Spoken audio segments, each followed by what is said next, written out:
Esse é uma cápsula e nós vamos falar agora sobre a troca de comando no STF, né? Na sexta-feira, o Barroso deixou a liderança do STF, a presidência do STF, e agora, na segunda-feira, vai ter a festa de posse do Fachin, tá? O Fachin está prometendo mudanças, o tom menos político do tribunal e coisa e tal, mas a verdade é que eu acho que vai mudar muito pouca coisa. Agora, o tom do próprio Fachin é mais discreto. O Fachin é uma pessoa, aliás, o que é correto para o papel dele de juiz, né? Por mais que ele seja esquerdista, por mais que a gente tenha discordância com a opinião dele, o fato dele querer buscar um posicionamento mais discreto já é uma coisa positiva.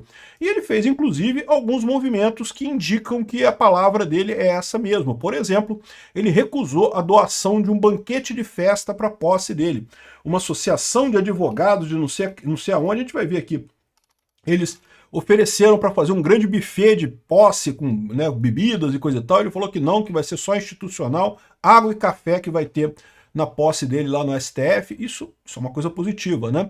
O fato dele não falar com a imprensa a cada 5 segundos, como fazia o Barroso e o Gilmar Mendes, por si só já é alguma coisa positiva. Dito isso, eu não espero grandes mudanças por conta da presidência dele na condução do que está acontecendo lá no STF. A grande dúvida que fica é justamente com relação ao Barroso. Lembra que tinha a parada que o Barroso iria sair do STF, permitindo que o Lula indicasse mais uma pessoa para o STF antes de sair? Pois é, o Barroso disse que sair do Supremo é uma possibilidade, mas não é uma certeza. Vamos ver o que a gente tem, o que a gente tira disso daqui, né? Essa notícia foi sugerida por Duas Mulheres e uma Xícara, Carol conversa com Peter pelo YouTube e várias outras pessoas. Obrigado aí ao pessoal que sugeriu notícias lá no nosso site, no visãolibertaria.com. E obrigado a você que está assistindo o nosso vídeo. Se você gosta do nosso conteúdo, por favor, deixe o seu like, se inscreva aqui no canal, né? Pois bem, nessa segunda-feira, agora, o Fachin assume o STF com a defesa da autocontenção e quer baixar a tensão política. Então ele diz que o STF tem que se autoconter. E vamos ser justos com o Fachin. O Fachin, vocês sabem, era advogado do MST, é um cara totalmente esquerdista e coisa e tal, mas ele disse, e ele fez isso na prática, quando teve o julgamento do caso da censura das redes sociais, né? O pessoal, todo mundo embarcou em, não, que temos que censurar as redes sociais, porque é um absurdo e não sei o que lá. O Fachin se alinhou ao André Mendonça e ao Cássio Nunes em voto de oposição, dizendo que, olha só, isso não é papel do STF fazer isso não, isso não era para o STF estar fazendo não. No que ele está absolutamente certo. Por mais que você discorde, que você ache que as redes sociais tem que ter isso, tem que ter aquilo, a verdade é que tem que ser o legislativo que tem que fazer isso, porque é o legislativo que é a voz do povo, o legislativo que foi eleito pelo povo. Não cabe ao juiz inventar uma regra. Ah, mas é muito necessária essa regra. Não cabe a eles inventar essa regra. Isso é um absurdo. O Fachin tem um posicionamento campeão nessa história aí, né? Quem sabe ele pode adotar esse tipo de visão também nas outras coisas. Eu não tenho muita expectativa, tá? Ele falou aqui, ó, tem uma frase dele que ele usou aqui, que é o mantra dele da autocontenção, né? Ao direito o que é do direito, à política o que é da política. Nós, juízes e juízas, servidores e servidoras, não podemos agora, fora da razão jurídica objetiva, nem sermos vistos como satélite da polarização que hoje assola o mundo.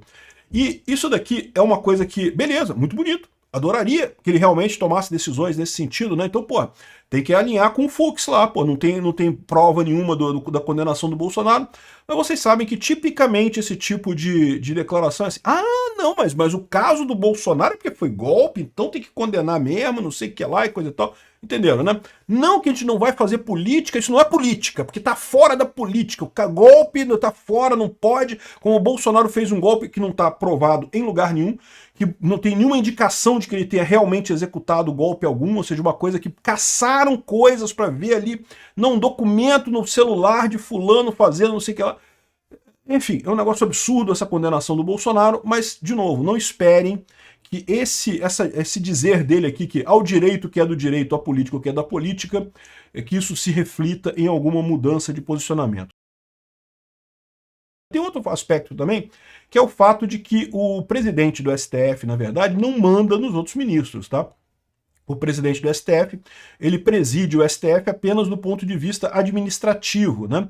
Isso quer dizer que ele não tem nenhum poder? Não, ele tem poder, porque é ele que determina as agendas, ele que marca as pautas, ele que bota o que vai ser votado. Quando há alguma discordância sobre o que votar e não sei o que lá, é o presidente que dirime isso, né? Então, assim, ele tem algum poder sobre os outros ministros, mas não é esse poder muito grande, ou seja, não se espera que vá mudar nada, por exemplo, no caso do inquérito do golpe, vai continuar o Alexandre de Moraes mandando em tudo. Até porque, segundo a Bela Megali, né, aqui, ó, banho de água fria nos bolsonaristas, Fachin assume o STF, mas sinaliza Moraes na interlocução política. Aliás, essa manchete por si só é um absurdo, né? Que diabo é o Alexandre Moraes na interlocução política, né? Aqui, ó, na posse do ministro Fachin, que deve ser na segunda-feira, traz um banho de água fria para os bolsonaristas. Queria entender isso. Ela está assumindo que nós, bolsonaristas, esperávamos uma coisa muito melhor. Não, eu já falei, não espero mudança nenhuma. O que eu esperava, eu já falei isso em outros vídeos também, o melhor que a gente pode esperar é pelo menos uma contenção, pelo menos não ser esse show de merda que era o Barroso falando, nós derrotamos o bolsonarismo a cada 5 minutos para uma rede de televisão, né? Parlamentares da direita se mobilizaram para se aproximar do Fachin e tentaram uma interlocução com a presidência do tribunal e receberam a sinalização de que o diálogo será encabeçado por Alexandre de Moraes. O magistrado assume o posto de vice-presidente do STF também na segunda-feira, né? Isso é um padrão lá do STF, ou seja, todo mundo já sabia disso, que ele seria o vice-presidente, porque o Fachin era o vice-presidente do Barroso, ele assume agora. O Alexandre de Moraes é o vice-presidente do Fachin e vai assumir em 2027, né? Sim, em 2027 o Alexandre de Moraes será o presidente do STF, se a gente não conseguir fazer um impeachment contra ele, né? Então, assim, em termos de melhorar alguma coisa em si, eu não acredito que vai melhorar nada, né? Mas, pelo menos, a contenção dele, o fato de ser um cara mais focado em não querer ser tão expansivo, não ter tanta ambição política, isso não deixa de ser uma coisa positiva, né? A Folha de São Paulo fala aqui, ó, sobre Fachin, o Supremo precisa buscar autocontenção. Isso aqui é uma ilusão. O Supremo nunca vai buscar autocontenção enquanto não houver alguma chibata do Senado. É o que eu falo para vocês. Autocontenção é difícil mesmo quando a pessoa quer. A verdade é que lá no STF tem um monte de gente que nem querer quer. Então não vai ter autocontenção nenhuma do STF, vão continuar exagerando as coisas dele, né? Quando você quer se autoconter já é difícil. Imagina o Alexandre de Moraes, o Gilmar Mendes e o Barroso, que adoram um holofote, adoram uma entrevista com jornal e revista. Eles não vão se conter em momento algum, né? Mas vamos ver o que vai acontecer daqui para frente. Esse tipo de coisa só quando realmente a gente vê o cara fazendo para a gente ver o posicionamento dele, né? Agora, a outra grande dúvida que surgiu nessa história é a questão da saída do Barroso do STF. Isso foi muito comentado durante muito tempo, que o Barroso estaria chateado, que né, ele não estaria satisfeito e coisa e tal. Por quê? Porque ele fez merda pra caramba, ele viu que fez muita merda, né? Na própria entrevista lá da Roda Viva, ele chorou e se arrependeu de ter falado que derrotamos o bolsonarismo e perdeu o Mané e não sei o que lá.